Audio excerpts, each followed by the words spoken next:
Hello and welcome to this episode of What Bubbles Up. And for today, we have some pretty cool things that have been leaking out of the Wizards of the Coast website and their podcast, their weekly podcast. So they are about the new Commander Legends set. So this is the second, I think, Commander Legends set, and the previous one was pretty fun. It was valuable. It was easy to get a lot of packs from and make a profit from it, is what I mean. And the drafting format was the most fun of all of it to me. So the set logo, it's this.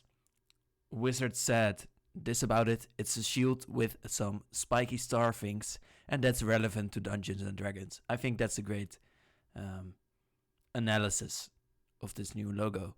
Then there have been a lot of new packaging, sort of revealed. So there's the bundle that will have 8 set boosters. I think that's different again. There is a pre-release kit which will have 3 boosters, I think, because it's a set draft format. And there's a draft booster box, and the same for the set booster. Then there is the collector booster box. They said that they were not sure whether there was a legendary dragon in the set, but apparently there is. And most importantly, there are 4 commander decks precons, and we can sort of see the main commander on them on the sort of left side of the commander boxes here. So there is Party Time, there is Mind Flayers, there is a Draconic Descent dragon deck, so a party deck, a dragon deck, something with stealing cards from your opponents, I think, and one that's really weird is Exit from Exile, which probably means that there is going to be a deck all about getting your stuff out of exile, and that's a new mechanic. So I think I'm mostly enthusiastic about the last one, personally. Then there's a debut day. No idea what that is. To be honest, there will be previews. We can all see it's all around May and June. So it will be a few months before this one comes out. But of course, we have New Capenna to worry about still, as we are getting the cards later about a set even later. So we are getting multiple pre-releases at the same time right now. But that's okay. We have the previews, the pre-release will be in June, and the same for the release of the sets for everyone. Then there are new cards, which is amazing. There is an Ancient Brass Dragon. These are really cool. And why? Because a lot of people have been playing with the card. They are usually dragons that just will do sort of poisonous gas damage. This one lets you resurrect something, I believe. Yes. Which is not really what it should do, but it does. Then there's Elder Drain, Brain. My Drain is a bit elder too, I think. It's 7 mana 6/6 with Menace, which is, I think, already pretty good. But then when they attack, you exile all cards from the player's hand. Then they draw that many cards. You may play lands and spells from among the exiled cards for as long as they remain exiled. You still steal a whole hand. If you cast a spell this way, you may spend mana as though they were mana of any color to cast it. That's insane. It's way too expensive, so it's probably not good, but it's a very chunky thing to do. We have Fireball, which is very classic. I think this is great. It costs more to cast for every other target, and it deals X damage. So you can it's a sort of a split spell. The Orchard, soon wrecked of sulfur, smoke, and scorched bugbear. Another D&D classic with just a hint of peach. Hasn't she heard of Knocking? Is the Lightning Bolt reprint. Wand of Wonder is a 4 mana artifact that you can pay 4 for, so this should be a big effect. You roll a dice, so that's back.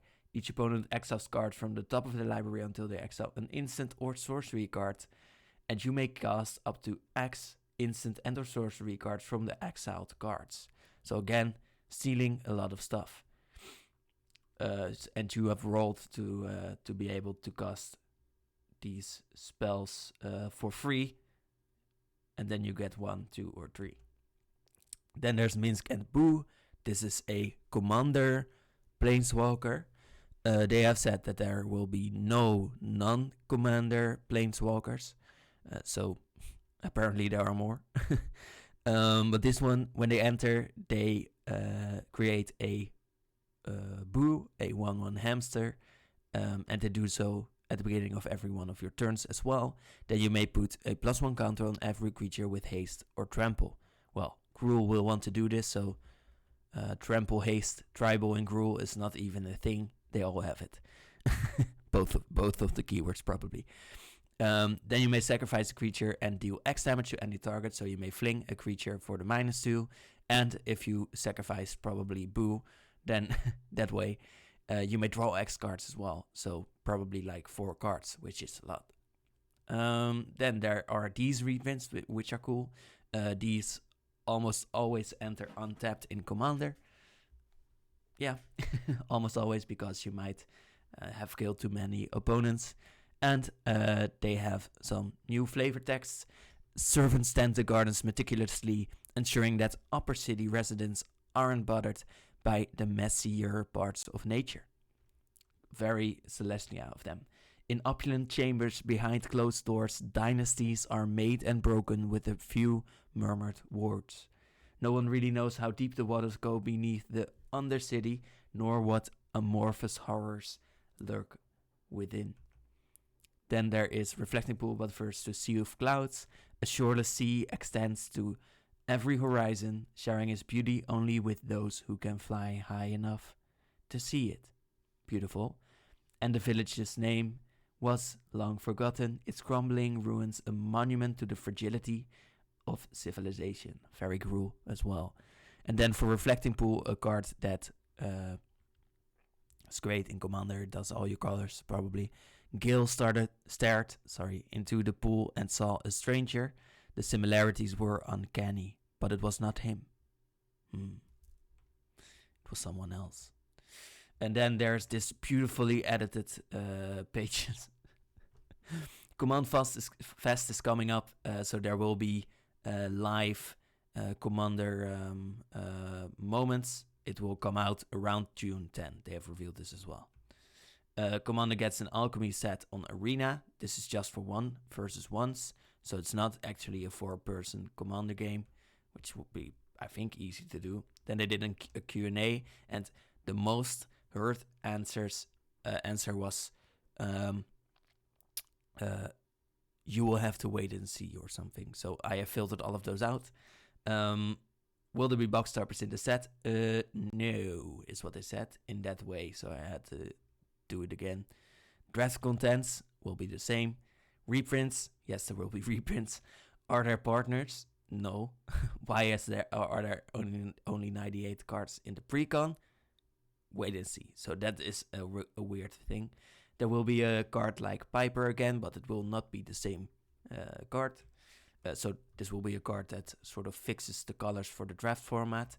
What do you do for paper Magic? Well, Magic Fests have how many new cards are in the Commander decks? 10 cards per deck.